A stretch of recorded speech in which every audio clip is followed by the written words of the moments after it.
en la carta de Pablo a Tito, en el capítulo 2.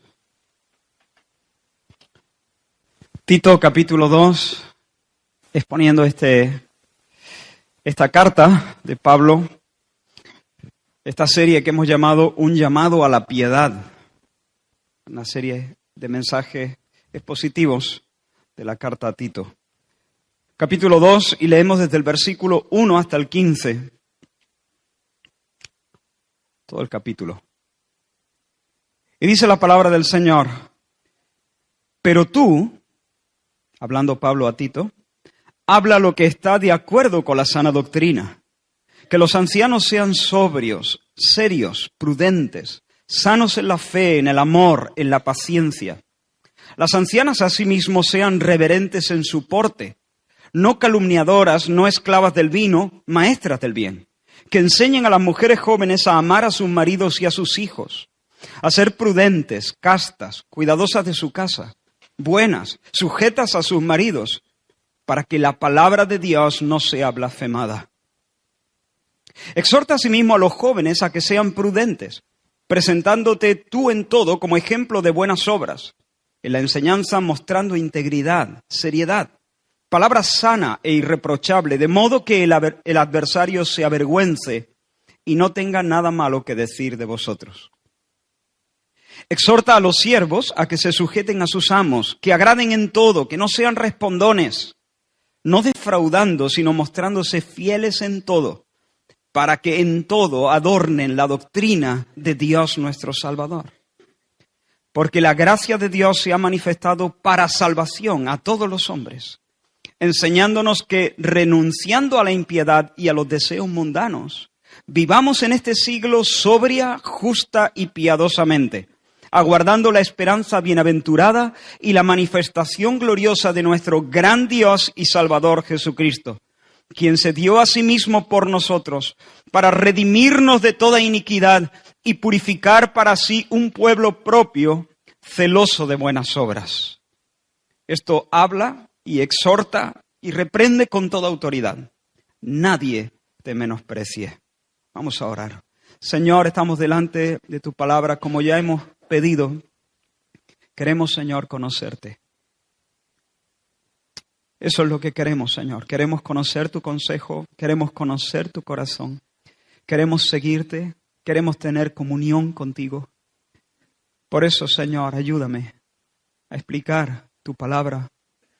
Ayúdanos, Señor, a todos, Dios mío, a recibirla con mansedumbre, a entenderla, Señor. Alumbra nuestro entendimiento. Enseñoréate de nuestros corazones, de nuestras emociones, de nuestra voluntad. Atráenos, Señor, y en pos de ti correremos. Sedúcenos, Señor, con tu amor y con tu verdad, Dios mío. Quebranta, Señor, todo orgullo, toda arrogancia. Quebranta toda dureza, Señor, con tu ternura. Conquístanos, Señor, tú, para que andemos en pos de ti y estemos firmes, Señor, en nuestras alturas. En el nombre de Jesús, Señor, alza tu mano y aleja al adversario, aleja al enemigo. Señor, trae tú, Señor, victoria en medio de tu casa en esta mañana, en el nombre de Jesús. Amén. Amén. Quiero enfatizar 3 frases del texto que hemos leído. La primera está en el versículo 5, o partes de una frase, 3 expresiones que se contienen aquí. La primera en el versículo 5 dice, para que la palabra de Dios no sea blasfemada. ¿Lo ves? La segunda está en el versículo 8 y dice, de modo que el adversario se avergüence y no tenga nada malo que decir de vosotros. Y la tercera se encuentra en el versículo 10 y en la que quizá quiero subrayar con más énfasis y dice, para que en todo adornen la doctrina de Dios nuestro Salvador. El argumento de Pablo más o menos es el siguiente. Tito, hay una iglesia en medio de ese antro de corrupción que se llama Creta. Y Dios ha levantado un remanente para él en una tierra de mentirosos, de rebeldes, de glotones, de perezosos, de borrachos. En medio de ese valle tan oscuro, Dios ha puesto su bandera y ha levantado una compañía para que caminen en santidad con él. El Señor os ha colocado allí como una antorcha, como un candelero en medio de una noche negra y cerrada. y el mundo ejerce su presión anticristo para que no andéis como debéis. Y no solamente eso, sino que además, para colmo, se han introducido en medio de vosotros enseñadores, maestros de tonterías. Quizá no dicen grandes herejías, por así decirlo, pero son charlatanes, hablan mucho, pero solamente hablan vanidades, trivialidades, cosas que no conducen a la piedad, que no fomentan la santidad. Morralla, un montón de trivialidades sin importancia. Lo único que consiguen en realidad con sus enseñanzas es distraer el alma de las personas de aquello que es verdaderamente importante. Después de recibir sus enseñanzas, el alma sigue tan flaca y tan débil como antes de recibirlas. Pero tú, no te subas a ese carro. Pero tú ponte en pie, levántate como un hombre de Dios en medio de tu generación, en esa isla de Creta. No cedas a la tentación de hablar aquello que está de acuerdo a las modas teológicas. Dales la verdad, Tito, dales la verdad. Habla lo que está de acuerdo con la sana doctrina.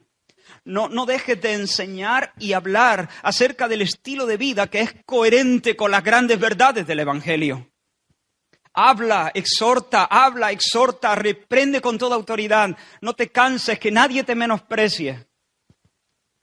Enséñales que se porten de tal forma que honren el Evangelio. Esa es la idea. Enséñales a conducirse de tal manera por la vida que honren el Evangelio. Que las mujeres amen a sus maridos. Que se sujeten a sus maridos. Que sean buenas. Que amen a sus hijos. Que se entreguen de corazón al cuidado de sus hogares para que la palabra de Dios no sea blasfemada. ¿Te das cuenta del argumento? Es más, Tito, tú mismo debes conducirte como ejemplo de buenas obras, siendo íntegro en tu ministerio, para que los enemigos, y aquí no está hablando del diablo, aquí está hablando de los adversarios, los que se oponen, para que el enemigo no tenga nada malo que decir ni de ti ni de nadie, ni de ningún cristiano en las iglesias de Creta. Que los esclavos, a pesar de estar viviendo algunos quizá en una situación de abuso, pero que no defrauden, que no se queden con lo que no es suyo, que no roben, sino que sean dignos de confianza en todo, para que adornen la doctrina de Dios nuestro Salvador. Que adornen la doctrina de Dios nuestro Salvador. Que adornen la doctrina de Dios nuestro Salvador. Quiero plantearos 3 cuestiones a partir de esta idea. La primera es ¿cuál es esa doctrina que hay que adornar? ¿Cuál es la doctrina que hay que adornar? La segunda es ¿qué significa exactamente que adornen la doctrina de Dios nuestro Salvador? ¿De qué estamos hablando exactamente? Y en tercer lugar, ¿de qué forma práctica los hombres mayores, los ancianos y los hombres jóvenes pueden adornar la doctrina? En mensaje siguiente, si Dios quiere, veremos cómo de forma práctica las mujeres mayores y las mujeres jóvenes pueden adornar la doctrina. Pero hoy no solamente nos vamos a centrar en los hombres, los mayores y los jóvenes. Y por supuesto, lo que se dice aquí también es aplicable en muchos sentidos a las mujeres. Así que, ¿cuál es la doctrina que hay que adornar? ¿Qué significa exactamente adornar la doctrina? Y cómo de forma práctica los hombres mayores y los hombres jóvenes de la congregación pueden hacerlo. Así que entendemos que el cristiano tiene un llamado ineludible de adornar la doctrina de nuestro Salvador, de Dios nuestro Salvador. Pero, ¿qué doctrina es exactamente esa? ¿Cuál es la enseñanza? Y el apóstol, inspirado por el Espíritu Santo, la condensa de una manera maravillosa en los versículos del 11 al 14. Los acabamos de leer, pero permitidme que los vuelva a leer. Dice, porque la gracia de Dios se ha manifestado para salvación a todos los hombres, enseñándonos que renunciando a la impiedad y a los deseos mundanos, vivamos en este siglo sobria, justa y piadosamente, aguardando la esperanza bienaventurada y la manifestación gloriosa de nuestro gran Dios y Salvador Jesucristo, quien se dio a sí mismo por nosotros, para redimirnos de toda iniquidad y purificar para sí un pueblo propio, celoso de buenas obras. ¡Guau! ¡Qué párrafo!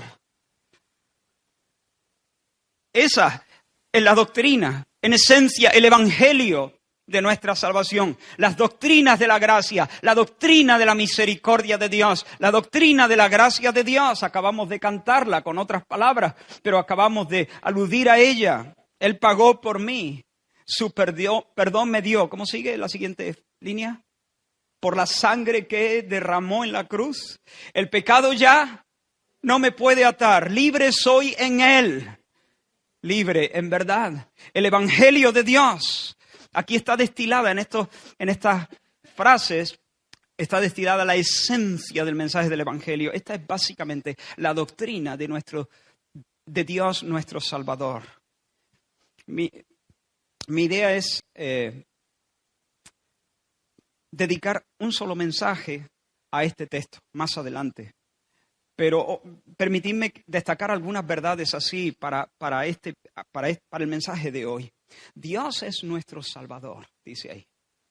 La doctrina de Dios nuestro Salvador, porque Dios es el que nos salva. Nadie puede ganarse el favor de Dios. Escucha bien, quien quiera que sea, no importa quién sea, de dónde venga, lo que hayas hecho, nadie aquí puede ganarse el favor de Dios. Nadie puede reunir los méritos suficientes para que el cielo lo acepte. No hay una sola persona bajo este techo, ni en esta ciudad, ni en el mundo, a lo largo de toda la historia, que haya reunido, que merezca la salvación, salvo Cristo Jesús. Todos nosotros, de hecho, nos hemos ganado el infierno a pulso. Eso es lo que nosotros hemos ganado. ¿Qué merecemos nosotros? ¿Qué nos hemos ganado a pulso nosotros? ¿Qué mereces tú, de hecho? No quiero faltarte el respeto, pero quiero decirte la verdad. ¿Qué es lo que tú mereces por lo que tú has hecho? No por lo que te hicieron, sino por cómo respondiste a lo que te hicieron. Por la manera en que te has conducido delante de Dios. Lo que tú te has ganado a pulso, yo también, es el infierno, el castigo de Dios. Y sin embargo, en lugar de acabarnos con su espada, el Señor nos busca y nos encuentra y nos rescata y nos adopta y nos abraza y nos besa. Y eso es así porque se ha manifestado la gracia de Dios. Dios ha exhibido su gracia. El Señor en su bondad, no movido por nada que haya visto en nosotros mismos, sino motivado por su entrañable misericordia, por su bondad, ha concedido a todos los hombres, es decir, a todo tipo de personas, de toda raza, de toda lengua, de toda tribu, de toda nación, sin hacer distinción, hombres, mujeres, viejos, niños, sanos, enfermos, les ha concedido salvación, un océano de amor y riquezas celestiales en Cristo Jesús. Y esa gracia no solamente nos asegura el perdón de nuestros pecados, esa gracia además nos cambia, nos transforma. Esa gracia no solamente nos salva del infierno, también nos salva del vicio.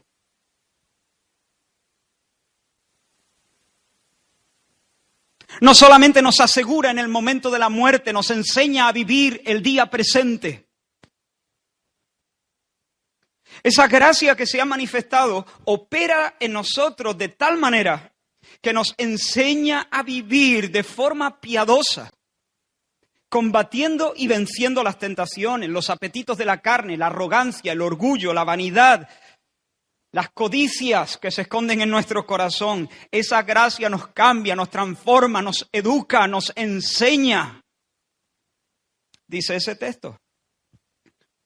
Y no solamente nos enseña y nos capacita para vivir como Dios manda, para vivir como Cristo en la oficina, para vivir como Cristo en la fábrica, en el instituto, en el hogar, en la plaza, en el secreto de nuestra habitación, donde nadie nos ve.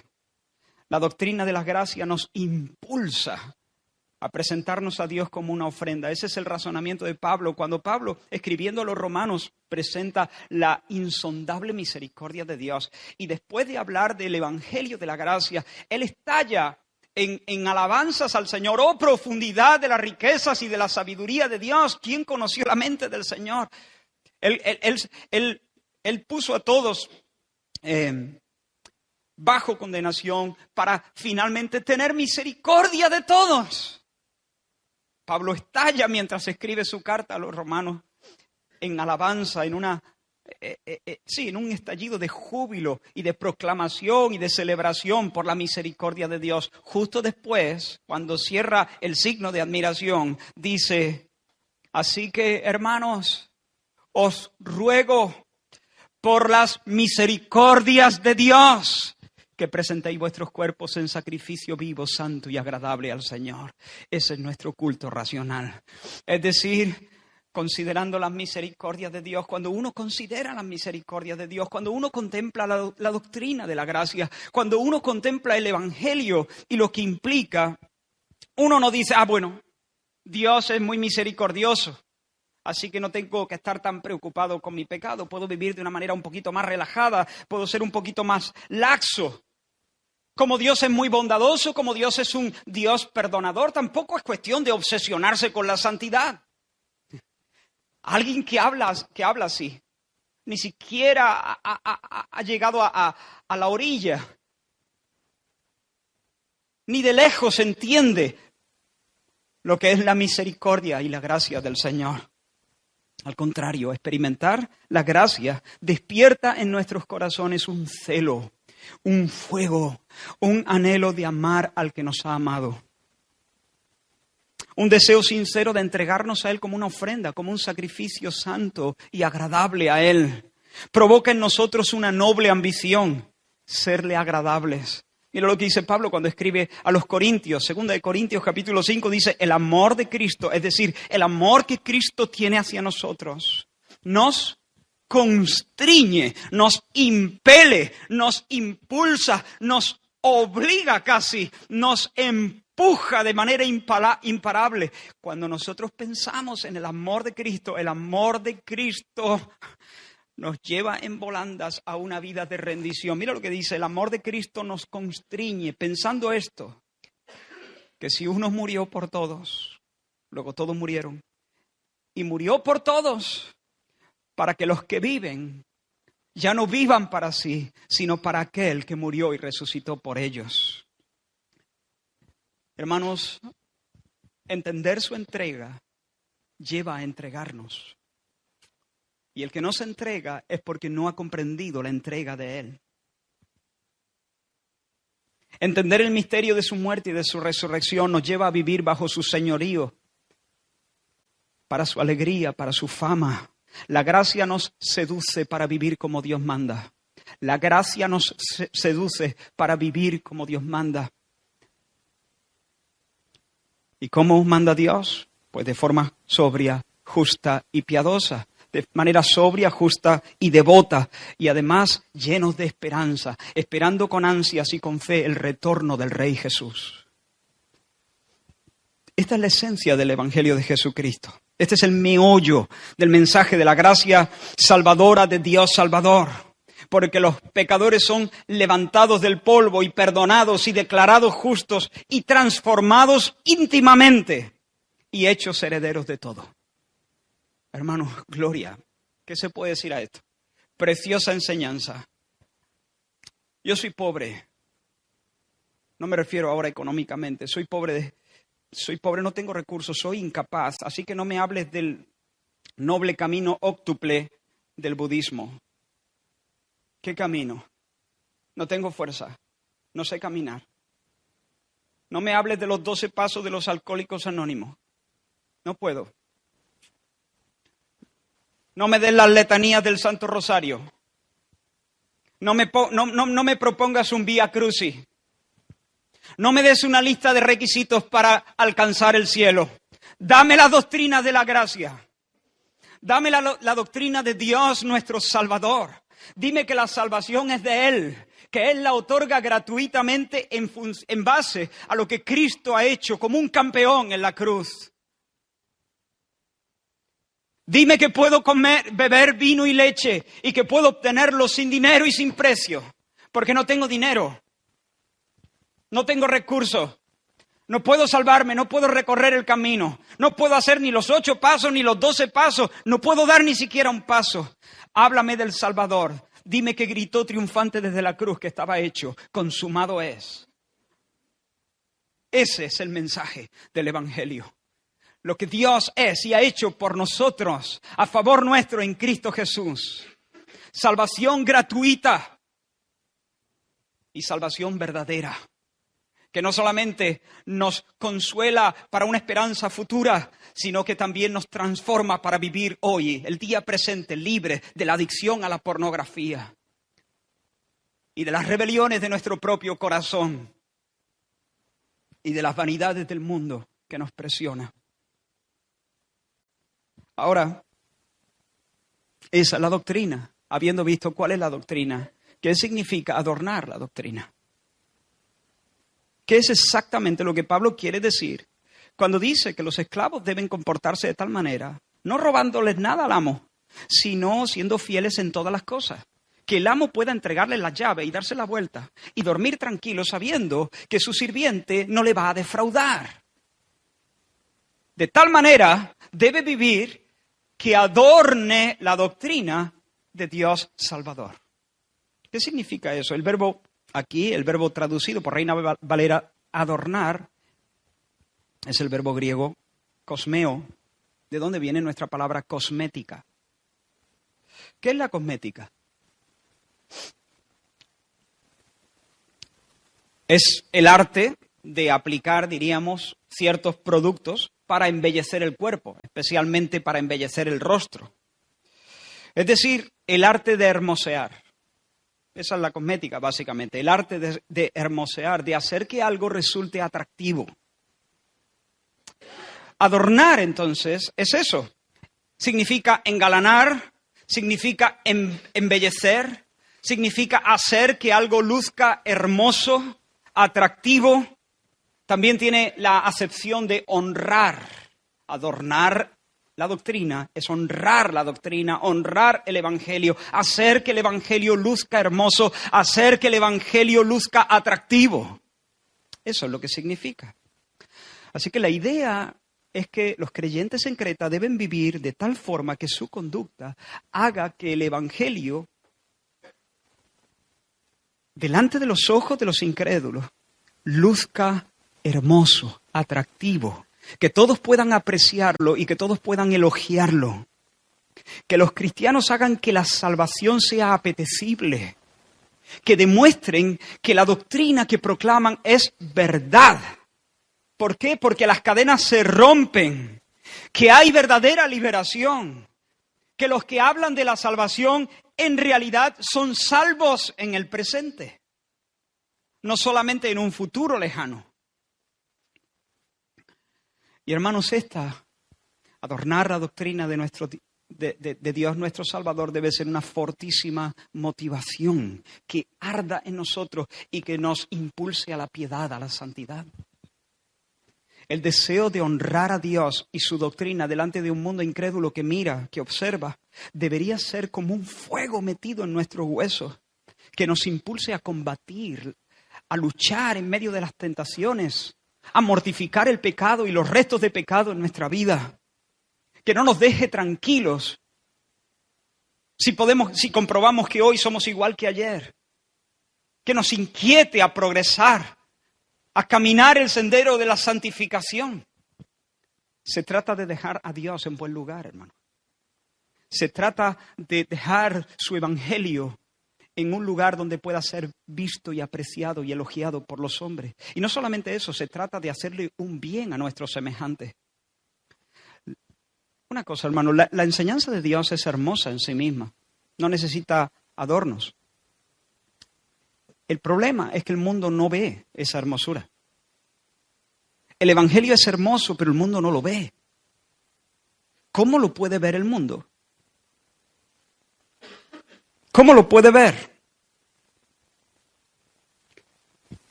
Cuando la verdad se encarna y se manifiesta en una conducta santa. No son nuestros discursos los que adornan la doctrina. Es nuestro comportamiento el que adorna la doctrina. Cuando los otros, los que no conocen todavía al Señor, pueden ver los efectos saludables de la sana doctrina. La sana doctrina es hermosa, pero nadie percibe su hermosura hasta que pueden ver los efectos saludables. Es decir, que pueden ver que nos curamos, Que de hecho nos curamos, que nos estamos curando, que nos estamos sanando, que nos estamos enderezando. Y de esa manera, entonces, empiezan a ver que hay hermosura en esa doctrina.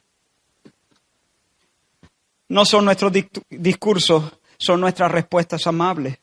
Es nuestra disposición a servir a los que no nos pagan, a los que no nos pueden pagar. Es nuestra paciencia con los más torpes o los más lentos. Adornamos la doctrina, hermanos, cuando somos cumplidores en nuestro trabajo y no estiramos y estiramos y estiramos la hora del bocata, robándole tiempo a la empresa, sino que cumplimos y estamos como un clavo donde haya que estar. Mostramos la hermosura del Evangelio cuando nos retiramos de una conversación sucia, indecente, subida de tono.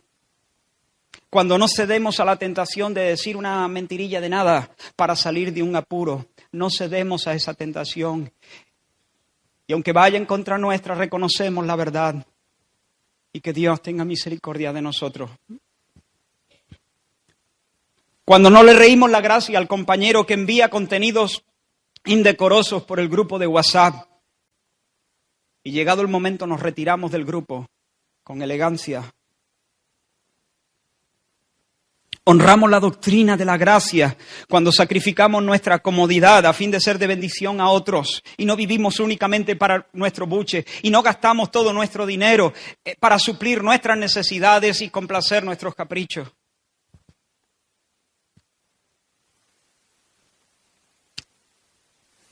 Hermanos, son las buenas obras las que provocan a los hombres a considerar la fuente de la que esas obras brotan. Es decir, cuando ellos ven, entonces se preguntan ¿por qué? ¿Por qué lo hace? ¿Por qué hace eso? ¿Por qué se comporta como se comporta? ¿Por qué no se ríe con las gracias que estamos haciendo al hablar de nuestros ligues de este fin de semana? ¿Por qué no se suma al corro para contar estos chistes? Y en muchos casos, hermano, los hombres tendrán que admitir que el fuego que arde en la caldera de nuestra alma y que nos impulsa a vivir de esa manera es que hemos tenido un encuentro con Jesucristo y con su Evangelio. Tal vez antes de conocernos pensaban que Dios y el Evangelio eran leyendas a la misma altura que los cuentos de hadas y unicornios. Pero nuestra conducta les hace mella. Y ahora se lo están pensando. Se han dado cuenta que sí, es verdad, hay algo diferente. Y ese algo es algo vital, que produce cambios reales en la vida, que afecta de forma real, auténtica, en medio de la semana nuestras vidas. Eso fue lo que el Señor dijo cuando en el Sermón del Monte dijo: así alumbre vuestra luz delante de los hombres, para que vean vuestras buenas obras y os den un aplauso.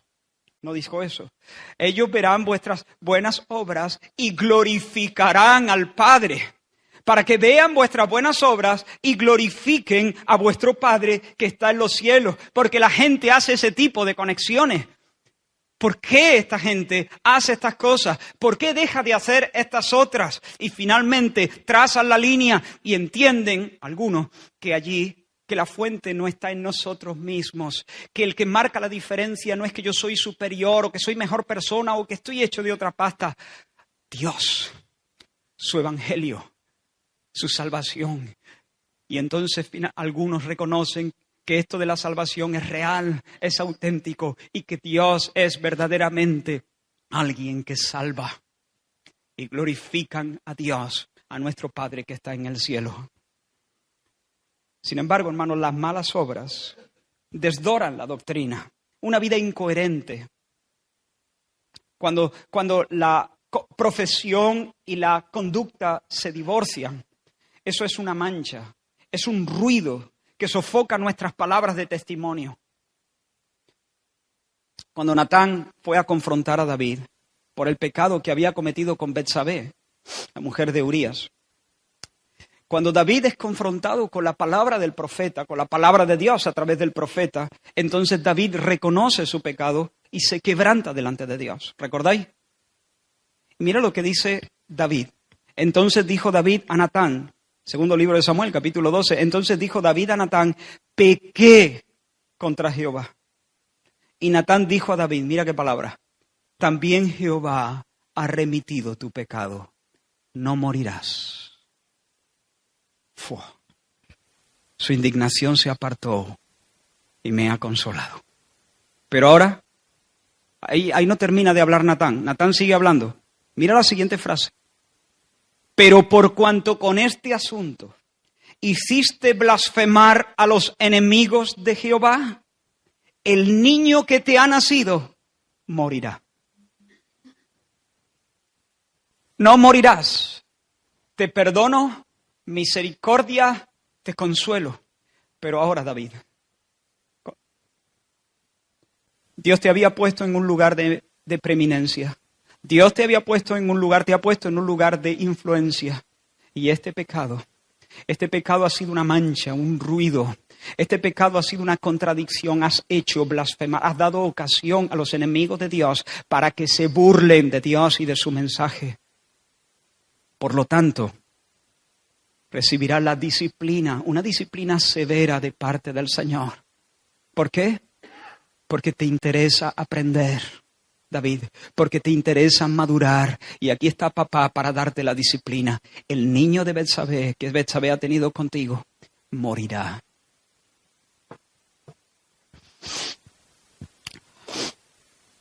Hermanos, una vida piadosa confirma el Evangelio. Una vida piadosa confirma que el Evangelio es una fuerza viva y santificante que ennoblece el alma, que orienta el alma, que la coloca en una tierra de luz. Pero cuando nosotros damos cabida al pecado, no solamente atentamos contra la majestad de Dios y entristecemos su Espíritu Santo, sino que además, sin palabras, comunicamos que el Evangelio es ineficaz, que el Evangelio en realidad no cambia a nadie. Venimos a ser como un vendedor de crecepelo que es calvo. ¿Tú te fiarías de mí si yo voy vendiendo una pócima infalible para hacer crecer el cuero cabelludo, se llama? Tú dirías, médico, cúrate a ti mismo. En estos días hay muchos militantes y votantes de Podemos que están escandalizados con sus dirigentes, Pablo Iglesias e Irene Montero, porque ellos abanderaban, ¿no? Se declaraban a sí mismos, ¿no?, los defensores de los currantes y de los pobres, de los desheredados, los Robin Hood de las causas de la gente, y acaban de comprarse un chalet de lujo en una de las zonas más exquisitas de Madrid. Ahora, quiero ser respetuoso y no quiero darme así ligeramente a la crítica. El problema no es tanto la adquisición de una vivienda de más de 600.000 euros. Ese no es el problema. El problema es que han hecho exactamente lo que denunciaban. Aquellos que querían asaltar los cielos y derribar a la casta, esa casta que lastra las sociedades, y ahora precisamente siguen los pasos, caminan sobre sus pisadas, o por lo menos sobre las pisadas que ellos denunciaban. Ahora, yo deseo que disfruten, cuando se casen, la casa, y la disfruten sus hijos, de verdad. Pero también que pidan perdón a aquellos a quienes condenaron públicamente por hacer lo que ellos están haciendo ahora. El asunto es que para muchos de sus votantes, muchos de los militantes, ya no tienen credibilidad.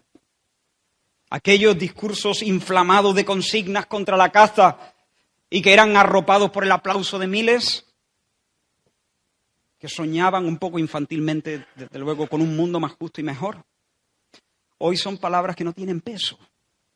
Se las lleva el viento. De hecho, no solamente no tienen peso, sino que provocan la indignación de algunos que les creyeron. Pero hermanos, ¿y nosotros? ¿Somos creíbles? ¿Tienen peso tus palabras en tu comunidad de vecinos?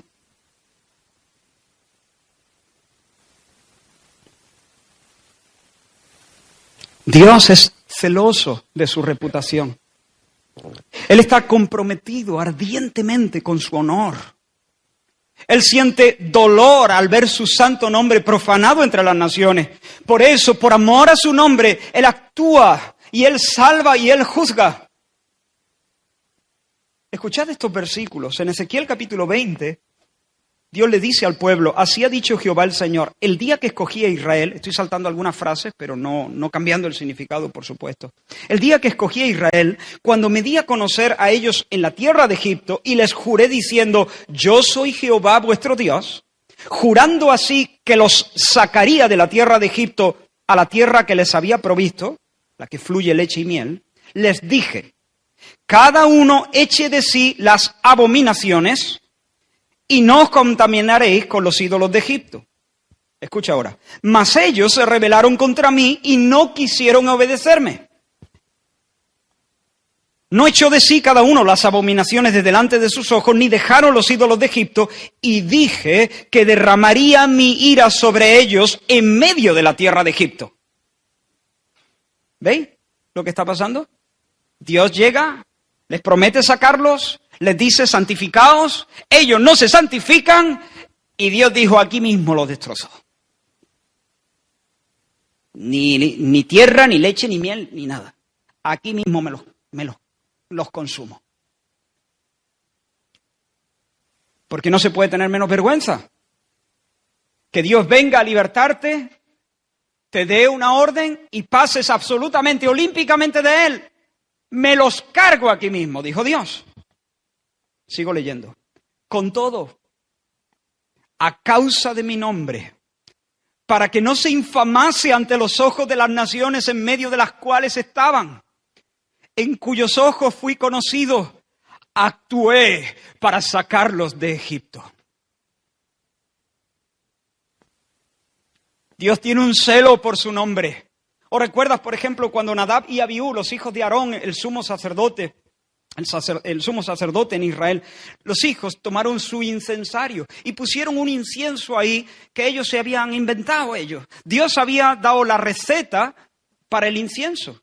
Y cuando Dios dice que tiene que llevar 3 gramos de esto y 3 gramos de esto y 2 gramos de esto y de esto, no. Hay que hacerlo así.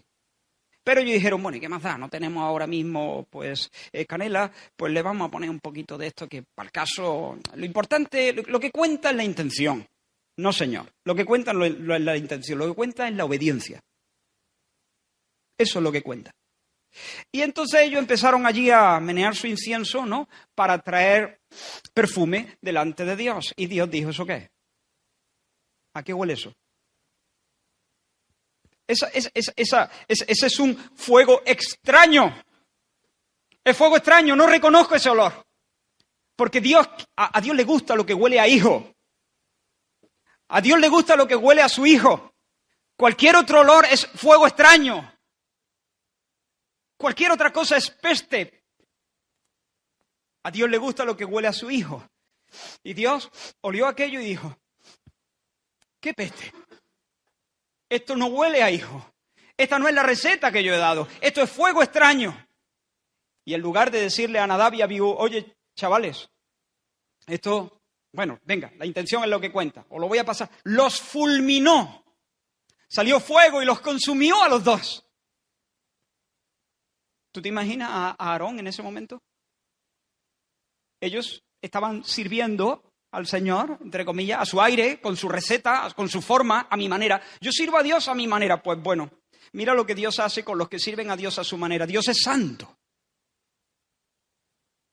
Y entonces Aarón, supongo que estaba turbado, colapsado por aquello que acababa de pasar, pero entonces su hermano Moisés le dijo, y leo literalmente, entonces dijo Moisés a Aarón, esto es lo que habló Jehová diciendo, en los que a mí se acercan, me santificaré. Y en presencia de todo el pueblo, seré glorificado. Y dice el texto, y Aarón cayó. Punto en boca. Se ve que estaba hablando Aarón. Tal vez protestando. Tal vez diciendo, ¿por qué? ¿Por qué, Señor? ¿Por qué? Aarón, Dios dijo que en los que se acercan a Él, los sacerdotes, Él iba a manifestar su santidad. Cuando uno se acerca correctamente, Dios manifiesta su santidad haciendo que el rostro de Moisés brille, haciendo que la nube cubra el tabernáculo. Cuando uno se acerca de manera indecente, entonces Dios muestra su santidad fulminándolo. Y delante del pueblo seré glorificado, es decir, en los que se acerquen a mí, yo me voy a cubrir de gloria delante de todo el pueblo. Hermanos, Dios es celoso de su nombre y a otro no dará su gloria. Él salva por amor de su nombre. Él juzga por amor de su nombre. Dios tiene un celo que arde con infinita intensidad por su santidad, por su reputación, por su honor. Hermanos, nosotros debemos conocer de forma creciente este celo por experiencia. Te pregunto, ¿te importa el nombre de Dios?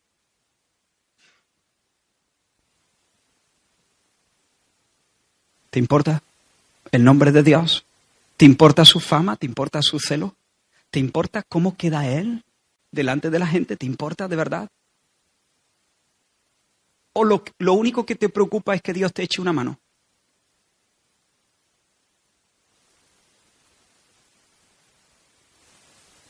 ¿Arde dentro de ti un deseo indomable de que Dios se glorifique y se llene de gloria delante de las naciones? ¿Sientes que tu corazón vibra entusiasmado, que se excita cuando cantas de lo que está por venir, cuando las multitudes de rodillas proclamen el señorío de Cristo y su victoria incontestable? ¿Anhelas que llegue ese momento?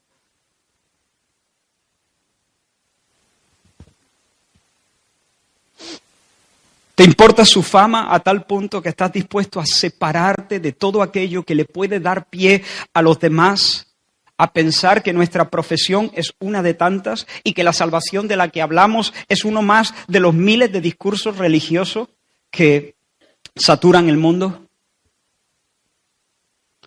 Hermanos, todos nosotros nos sentiríamos avergonzados si nuestros hijos delante de la visita hicieran cosas indecentes.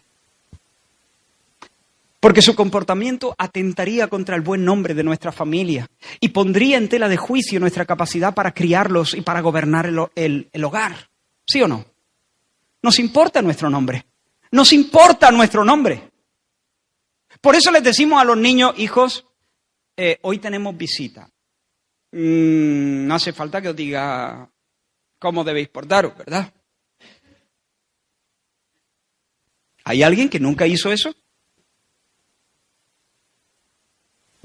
Sed amable, no vayáis a discutir. Quiero que os portéis bien, como siempre. Bueno, un poco mejor. Por supuesto, yo no estoy hablando de ser hipócritas. No queremos ser hipócritas, pero sí queremos ser agradables. Sí queremos ser amables. Sí queremos que queremos evitarle a la visita situaciones que les hagan sentir tenso, incómodo. Queremos que se sientan a gusto, queremos que se vayan no pensando que nuestro hogar es un lugar indeseable donde no hay ni concierto, ni paz, ni nada. ¿Sí o no? Para mí todo esto me parece bastante natural. Y los hijos que son un poco sabios, cuando tienen ya un par de dedos en la frente, ¿no? Cuando son muy chiquitos no se les puede pedir demasiado, ¿no? Y uno debe relajarse un poco.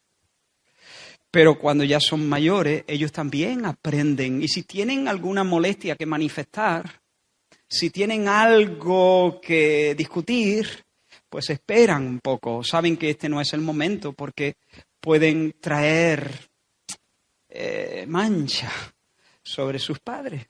No.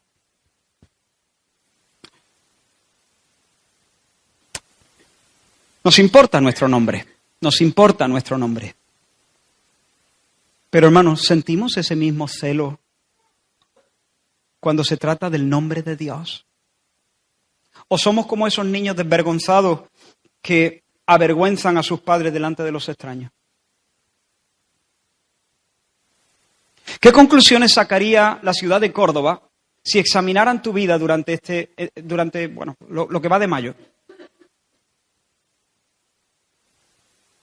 ¿Qué conclusiones sacaría sobre el cristianismo?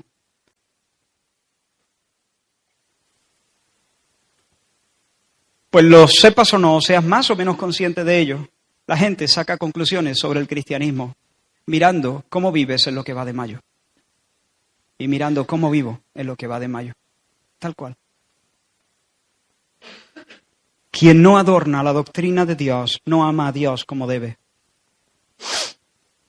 Es más, tampoco ama a su prójimo, por cuanto no le preocupa que pueda sacar conclusiones equivocadas. No le preocupa que su conducta le lleve a endurecerse más y más contra el Señor y contra el Evangelio. Y finalmente termine menospreciándole y blasfemando contra su nombre. Ahora, llegamos a la parte final, al tercer punto.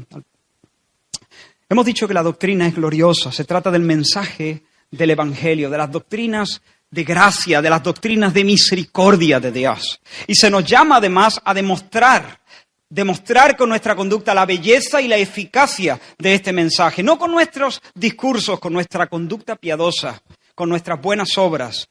Lo que está en juego es el nombre de Dios. Lo que está en juego es la salvación de otros. Y Pablo está lleno de este celo. Por eso instruye a Tito a que él enseñe, a que hable, a que exhorte, a que reprenda, a que riña, a que haga lo que tenga que hacer para que los distintos grupos en las iglesias de Creta vivan como Dios manda delante de un mundo que mira. Tiene palabras para los ancianos, para las ancianas, para las mujeres jóvenes, para los hombres jóvenes, para los esclavos. Y hoy, como he dicho al principio, nos vamos a centrar solamente en los ancianos y en los hombres jóvenes. ¿De qué forma práctica los ancianos y los jóvenes tienen que adornar la doctrina? Empezamos entonces por los ancianos. Quiero aclarar primero que este término no está haciendo referencia a los pastores, a los que fungen como ancianos en su labor de pastoral. No. Está hablando de los veteranos, de los que peinan canas, si es que peinan algo, de los que son, ancianos.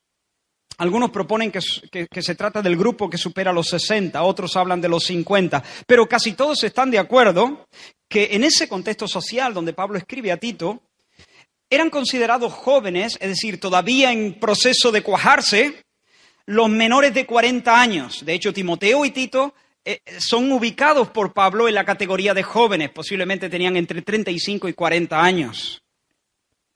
A Tito le dice que debe ser un ejemplo para los jóvenes, ¿no? A Timoteo también, ninguno tenga en poco tu juventud.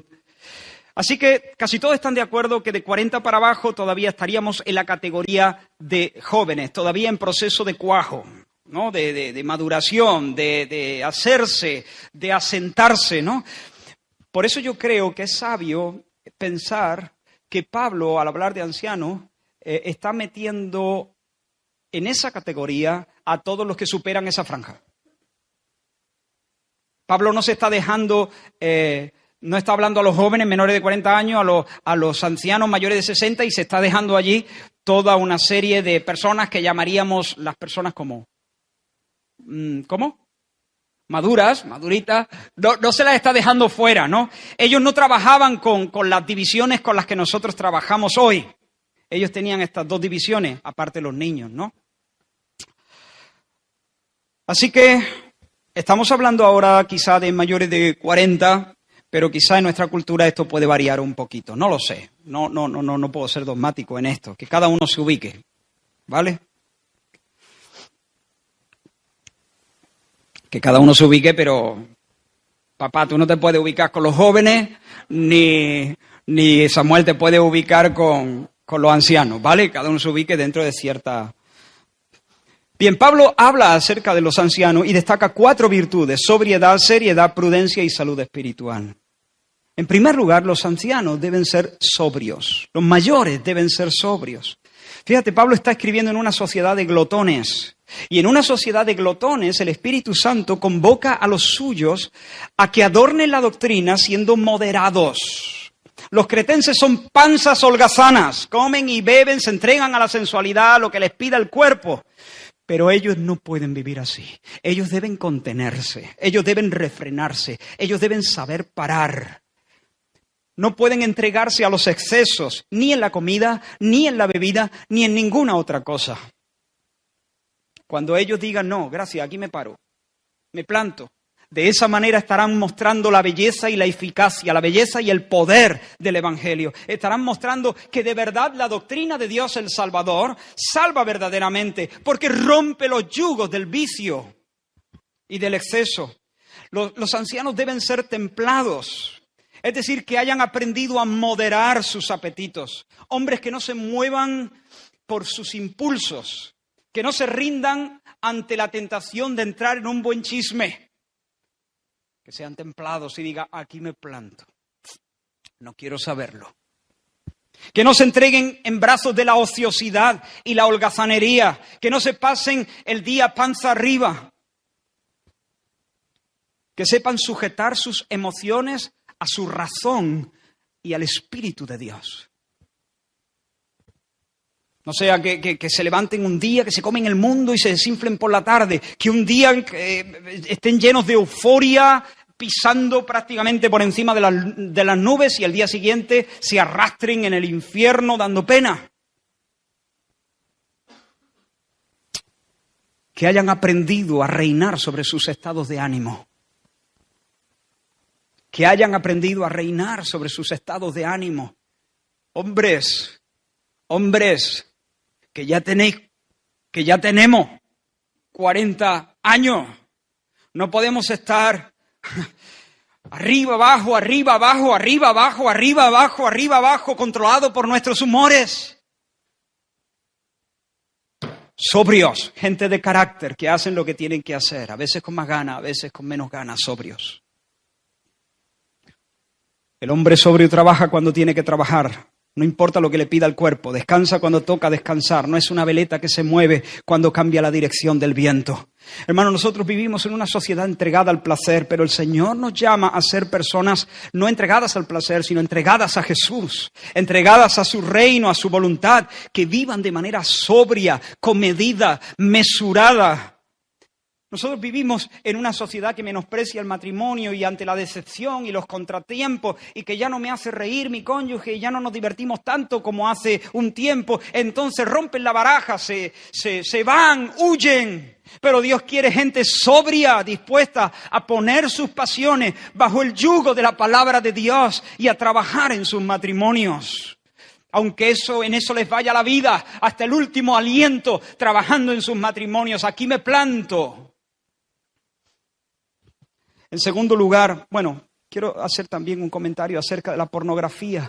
Vivimos en una sociedad sensual, donde hay mucha gente entregándose, cediendo ante las presiones de los placeres y las tentaciones sexuales. Tenemos que ser hombres,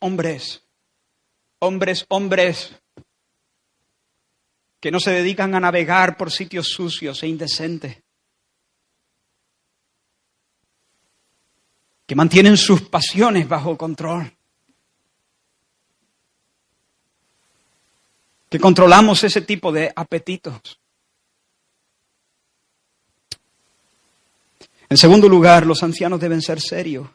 No significa esto que deben ser toscos, que tienen que ser duros en el trato, lucir caras largas, un gesto agrio, que los ves y te dan ganas de tirarte por un puente, ¿no? Lo que significa no es serio de... No, eso no significa. El anciano puede reír, puede bromear, puede tener un gesto amable. Significa, ese término griego significa dignos de respeto. Dignos de respeto. Que inspira respeto. Que cuando tú lo ves en su manera de conducirse, él va por la vida, se relaciona con otros, cumple sus labores e inspira respeto. Si caminas un rato con él, te vas a dar cuenta que para él la vida no es un juego.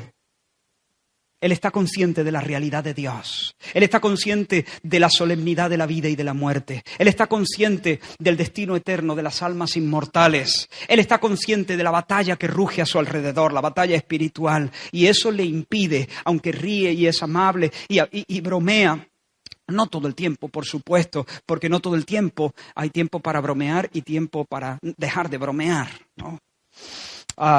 Pero aunque ríe y es amable, todo el tiempo te das cuenta que no es alguien frívolo, no es alguien superficial. El tono general de su meditación es grave, pesado, importante. El tono general de su conversación es grave, pesado, importante. Y aun cuando está lleno de alegría, su actitud ante la vida es seria. Tenemos 40 tacos. No podemos ser unos chinchiribaina. Esa es una palabra muy andaluza. No está en el diccionario, solo en un diccionario andaluz que encontré. Los ancianos no pueden ser niños en un salón recreativo. El anciano debe ser un soldado en un campo de batalla, un sacerdote en un territorio sagrado. Es un hombre que está dedicado a pensar todo lo que es verdadero, todo lo que es honesto, todo lo que es justo, todo lo puro, todo lo amable, todo lo que es de buen nombre, aquello en lo que hay virtud, aquello que es digno de alabanza. Allí está su corazón, allí están sus meditaciones, allí está su mente. Hermanos, nosotros estamos viviendo en una sociedad que fomenta una adolescencia eterna, donde hay tíos de 45 tacos que consumen las horas comiendo pizza y cazando Pokémon. Comer pizza está bien, ¿eh? Cazar Pokémon...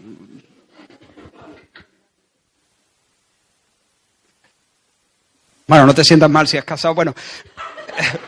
si has cazado alguno. Yo sé que eso ya no se lleva, ¿no? Eso ya no se juega, ¿o sí se juega todavía? Eso fue el año pasado, ¿no? Yo estoy un poco desfasado. Matando marcianos en la Play. Aunque ya no se matan marcianos, se matan personas.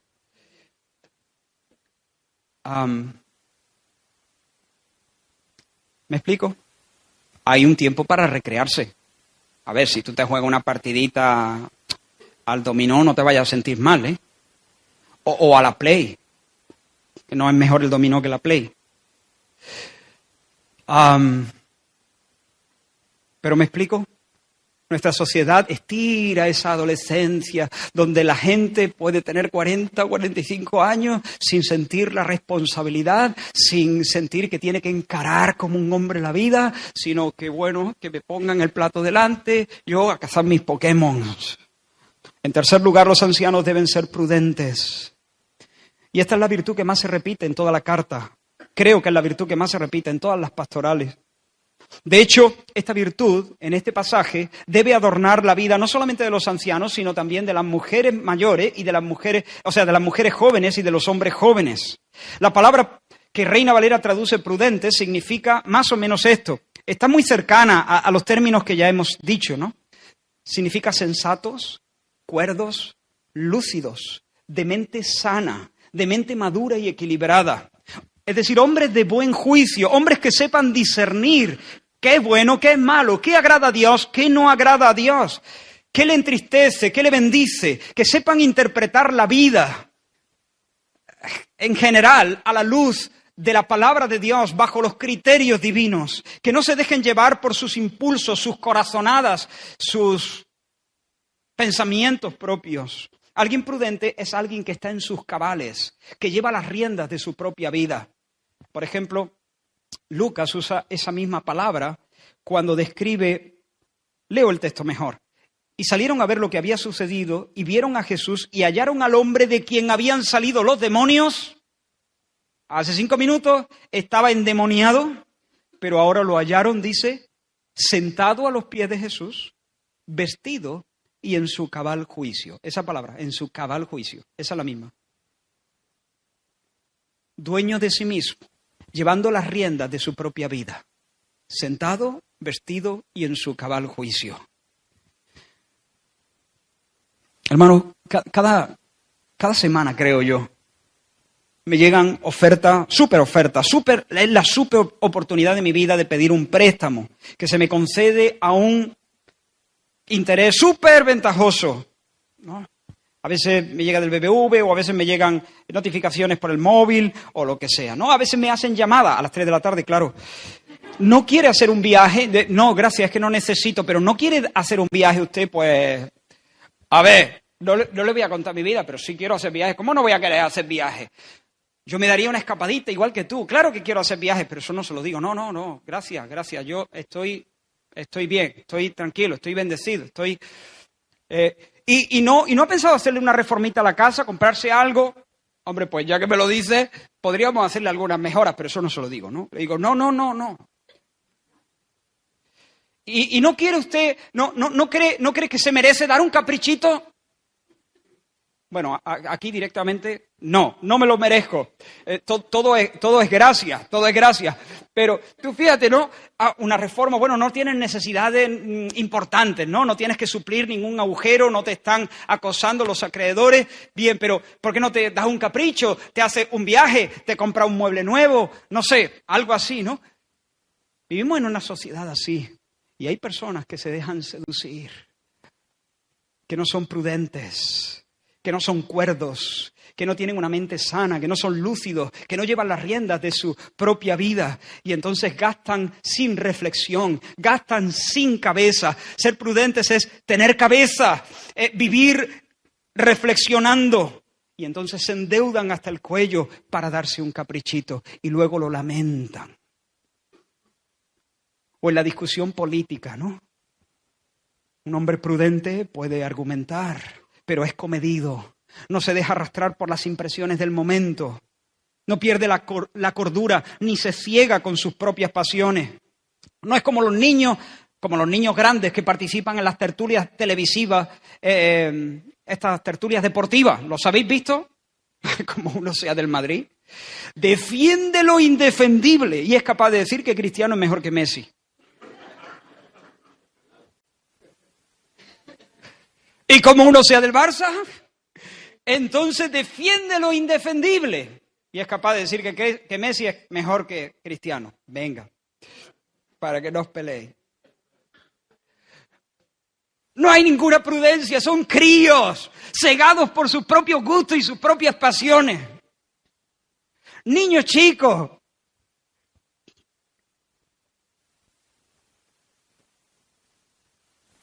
Tenemos más de 40 tacos. Nosotros tenemos que ser prudentes, sensatos, cuerdos, en nuestros sitios, sentaditos, vestidos y nuestro cabal juicio, no cegados con nuestras propias pasiones, no sacándonos los ojos para seguir en pos de nuestras corazonadas. En cuarto lugar, los ancianos deben ser sanos espiritualmente. Tal vez a esta edad se acelera el declive físico.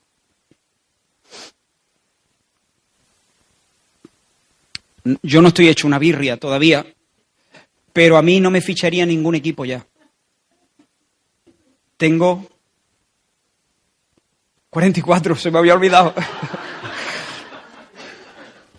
Tengo 44 y a esta edad ya no voy para arriba, ya comienzo a decaer, ¿no? Pero quizá otros puedan hablar ya de otra serie de goteras y de dolores. Pero lo que Pablo está diciendo es que al tiempo que se desgasta este hombre exterior, el interior se renueva. Y se hace cada vez más sano, más sano. Y dice que deben ser sanos en su fe, deben ser sanos en su amor, deben ser sanos en su perseverancia. En relación a Dios, deben ser sanos en su fe. Es decir, deben crecer en esa confianza íntima en Dios, en su persona y en sus promesas. Tienen que haber crecido y seguir creciendo en una relación con Dios al punto que puedan decir, como Pablo les dijo a los que viajaban con él en aquel barco que estaba peligrando: tranquilo, yo confío en Dios, que será así como se me ha dicho. Dios le dijo que le había concedido la vida de todos y que aunque el barco iba a destruirse, pero las vidas serían preservadas. Yo confío en Dios, que será así como se me ha dicho. Hermanos, especialmente hombres maduros de la congregación, vamos a entrar con Dios. Vamos a acercarnos a Él. Vamos a bucear en la palabra de Dios. Vamos a entender lo que se nos ha dicho. Vamos a conocer las promesas que son para nosotros. Vamos a pedirle que por el trato íntimo y amable de su Espíritu Santo, nuestro corazón aprenda a confiar, a descansar en el Señor más y más. Para que en esta etapa de nuestra vida nosotros podamos vivir de esta manera en medio de todas las circunstancias. Yo confío en Dios y será así como se me ha dicho. En relación a los demás, debemos ser sanos en el amor. No una vida ombligocéntrica. No una vida no la vida de un caníbal, que va aprovechándose de los demás, acercándose a los otros, a ver qué puedo sacar de ti, a ver qué puedo sacar de ti, a ver qué puedo sacar de ti. Sanos en el amor, por cuanto yo soy una persona agraciada, con toda bendición espiritual. Entonces salgo a la calle como un deudor, a griegos y a no griegos. No salgo por la vida como un tanque vacío de amor. No salgo a la vida como un tanque medio vacío de amor. A ver quién puede llenarme, a ver quién puede darme. Salgo como un deudor, porque el Señor ya me ha llenado en Cristo Jesús y me ha concedido todas las cosas, toda bendición espiritual. Todo es vuestro, me dice Dios, en Cristo Jesús todo es vuestro. Por lo tanto, salgo lleno de mi habitación y salgo para dar, no para tomar, no para arrebatarle a nadie, no para ser un parásito de nadie, sino para ser un siervo de todos, como dijo Pablo. Hermanos, yo quiero vivir así. Que el Señor me ayude, que el Señor me perdone cuando tropiece, cuando no lo hago. Pero quiero vivir así. Hermanos, vosotros que ya en medio de esta ciudad adornemos el Evangelio viviendo de esa manera. No estés con tu mujer siempre pensando lo que ella te debe.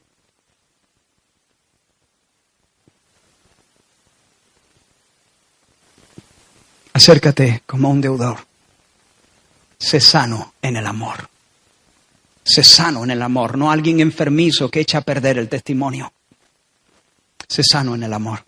Y sano también en la paciencia, en la perseverancia, cuando la vida apriete, cuando la vida duele, cuando llegan las pruebas, cuando llega la enfermedad, cuando llega la muerte, cuando hay que enterrar a los seres queridos, cuando sufrimos la traición, cuando sufrimos diferentes reveses. Sanos en la paciencia. Perseveramos, seguimos perseverando, nos quedamos firmes en el terreno y no nos movemos de allí para que cuando todo acabe estemos firmes todavía. Y termino con los jóvenes. A los jóvenes Pablo solo les señala una virtud. Exhorta, versículo 6, asimismo a los jóvenes a que sean prudentes.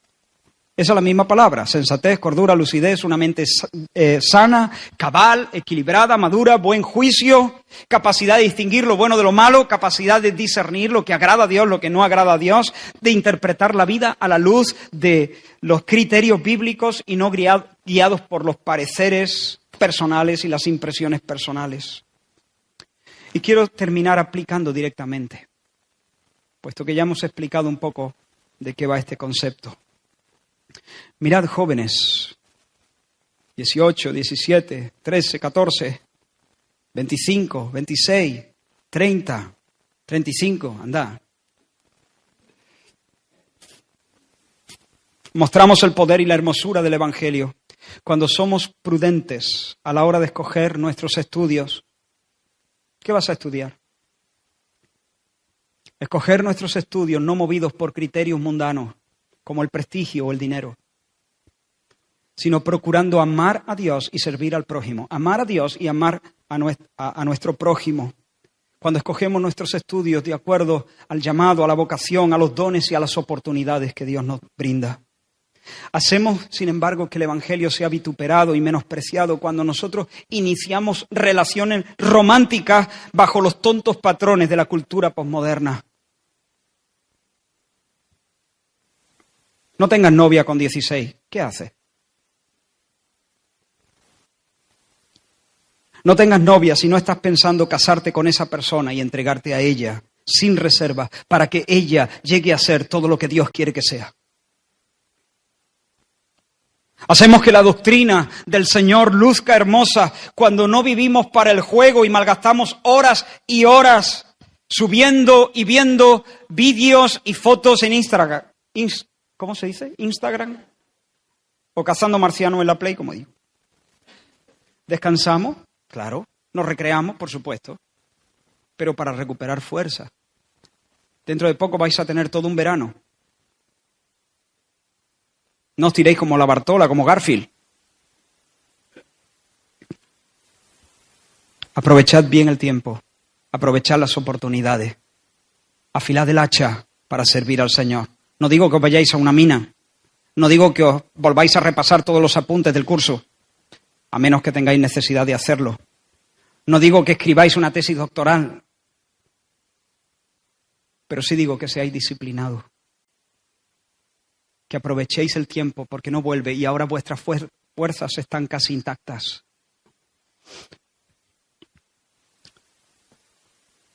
Hacemos que el nombre de Dios sea blasfemado cuando invertimos nuestras energías en cultivar nuestros bíceps, pero descuidamos el cultivo de nuestras almas. Está bien cultivar los bíceps hasta cierto punto, pero está mal cultivar los bíceps cuando estamos descuidando el cultivo de nuestra alma. Conoced la Escritura, conoced las promesas del Señor, pasad tiempo en oración con Dios. Tienes la responsabilidad de hacer que el Evangelio brille y luzca hermoso delante de esta ciudad en la que Dios nos ha puesto. Termino. ¿Te importa el nombre de Dios? El Evangelio es glorioso. Es glorioso. Esta doctrina de la gracia, esta doctrina de la misericordia, esta doctrina de la bondad de Dios, que Él se entregó a sí mismo por nosotros para redimirnos de nuestra inmundicia, de nuestro pecado, hacernos un pueblo de su propiedad, celoso de buenas obras. Es glorioso, es un mensaje glorioso, liberador y potente, pero nosotros tenemos la responsabilidad de hacerlo lucir con nuestra conducta. Hermanos, el nombre de nuestro Rey está en juego. Y si en este momento tú estás convencido de pecado y el Señor te está diciendo, tú no estás viviendo de esa manera. Si Córdoba tuviera que sacar conclusiones del cristianismo examinando tu vida en lo que va de mayo, concluiría que lo tuyo es una religión que no transforma, que no da gozo, que no estabiliza, que no sana.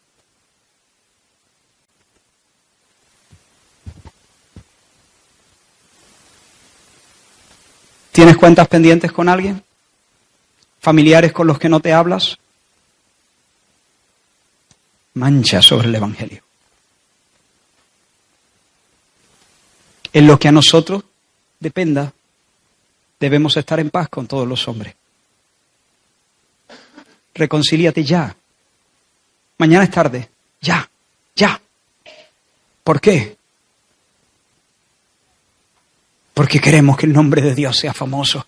Queremos que mi vecino vea que el Evangelio sí marca la diferencia en mi vida. Sí es eficaz. Sí transforma la vida.